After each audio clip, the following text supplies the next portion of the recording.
Welcome to the Newsome MMA podcast, partnered with Concussion Pro 1. I'm your host, Kieran, and tonight I'm with Jack Grant. Jack, how you doing, man? Yeah, I'm good, man. Yourself?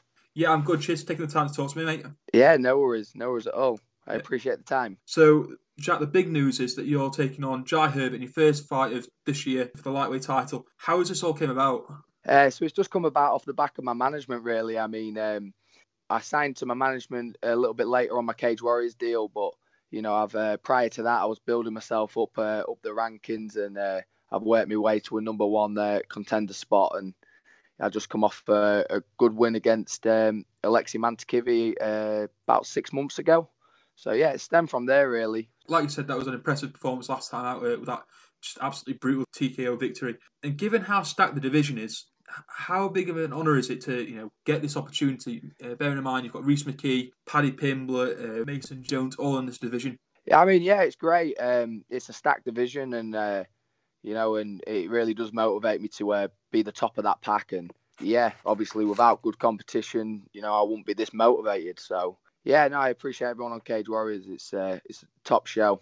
Now, I've got to ask you about this, man. You're not actually fighting the champion when you go for this belt. It's a vacated belt. Soren Bak, who was the last champion, vacated to go to featherweight. What did you make of his decision to go down to featherweight?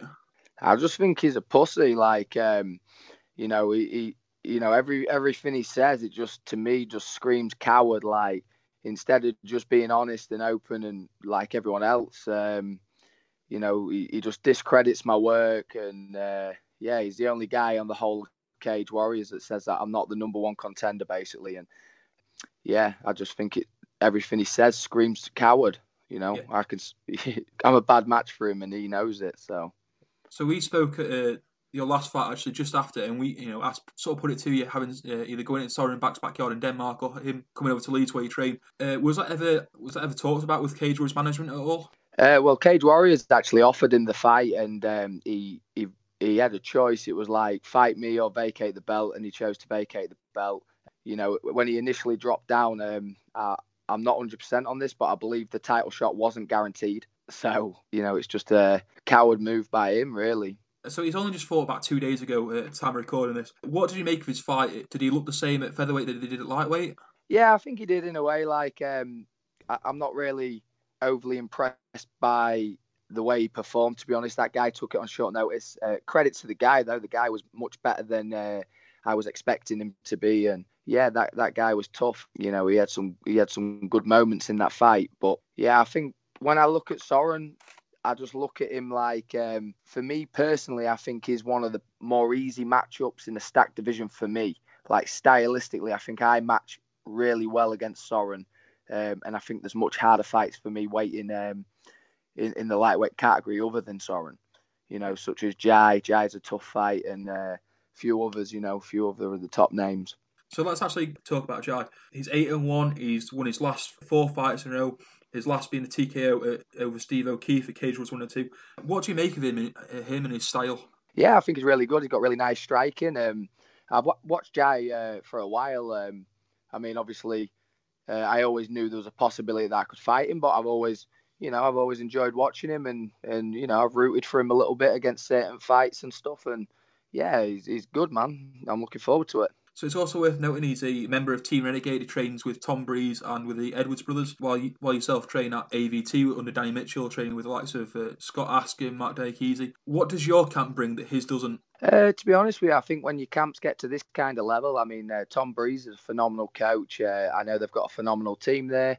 One of my ex-training partners and good friend, he actually moved there, and I actually said to him, if you move to Birmingham, to go there. And I just think both teams are awesome, and I think we've both got strengths in in our own areas. So yeah, good gym. But I believe I'm at a better gym. I think Danny Mitchell's I think he's a phenomenal coach. Yeah, it's great to hear you got that sort of mutual respect there for him. So you talked briefly about stylistically, he might be a tougher matchup than, say, Soren Bak. Is there anything you've got to specifically work on for this fight that maybe you've sort of maybe not touched on as much for previous fights? Not really. I believe I'm a really well-rounded fighter. I'm forever, training to fix the holes in my game, and every day I strive to be better. And I believe I can finish a fight anywhere, and I believe that I'm arguably his most dangerous fight to date too. So this is this is exciting for me. This is what I want. So it's worth noting as well, you've had a bit of an injury problem. You were meant to fight on Cage was one at the start of the year, but you got pulled due to injury. How is that healing up? Is that all done now, sorted now? Yeah, to be honest with you, I was a bit shocked of how well I've recovered. So that's been a bonus because it was a worry, but I've been training hard and I've been going hard again, and I feel really good and confident. I doubt that'll be a problem. Yeah, it's great. That's great to hear, man. That you're all fixed up and you're ready for battle. So I've heard a little rumor going around that if you win this fight, you could be on your way to the UFC. Is that thought entered your mind, or that you're only 1 or 2 steps away now from the UFC? To be honest with you, I just chase what's in front of me. I want this world title more than anything right now, and if I get this world title, it won't feel good for long. Every time I win something big, I end up just wanting more and more. Do you know what I mean?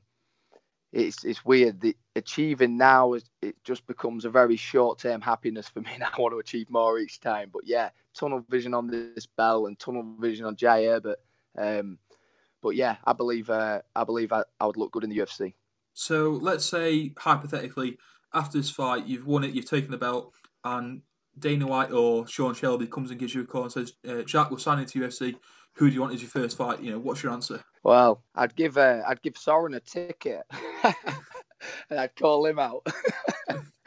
But saying that, he'd probably go to Bellator then. So, yeah, no. To be honest with you, I'll take anyone. Do you know what I mean? I'm not here to call anyone out. And in the UFC, I am a small fish in a big pond, and I'd recognise that. And they say fight him, and I'd just say yes, simple as. The same exactly the same as I am now. They say fight him, I say yes. That's it. That's great to hear that you've got this fight anyone anywhere mentality, man. Now, when we spoke last, we spoke in Liverpool after your fight there, and we sort of briefly touched upon what would it mean to you to have a fight in Leeds where you train? I'm down for fighting anywhere. I'd fight. I'd have fought in Copenhagen. Do you know what I mean? For me, I just want to travel and fight around the world, and getting to travel around my own country as well. That's a luxury in itself as well. So, yeah, I don't care about fighting on home turf and all that. It's just, for me, I just want to fight and travel. Was there any discussion about, a fight in Birmingham, possibly in Jai's hometown at all? Yeah, nothing like that got mentioned, but that would be cool. I'm always willing to go to anyone's back garden for a fight, and that's why I wanted the Copenhagen thing so bad. I thought that'd have been amazing. Now, just to wrap it up, this is my final question for you. Without giving too much away, how is this fight going down? I believe I'll finish the fight, and I always train to finish fights. For me, I never go in there to go the distance. I want to finish the fight any way possible, whether it be KO or submission. And yeah, expect excitement. I'm going in there. I'm taking it serious, and every single time I enter that cage, I'm willing to leave a piece of me in there. Do you know what I mean? I'm that killer be killed mentality. Yeah, let's have fun, on the 29th, let's have fun, touch gloves and throw down. And before we wrap up, is there anyone you want to give a quick shout out to? I'd just like to thank everyone at AVT as well. I forgot to thank him last interview, but, Scott Askham, he's been a massive influence to me, and surrounding myself with these kind of top people like that really motivates me and pushes me to the next level. And, and it's really showed since I've started training with all these guys. It's been a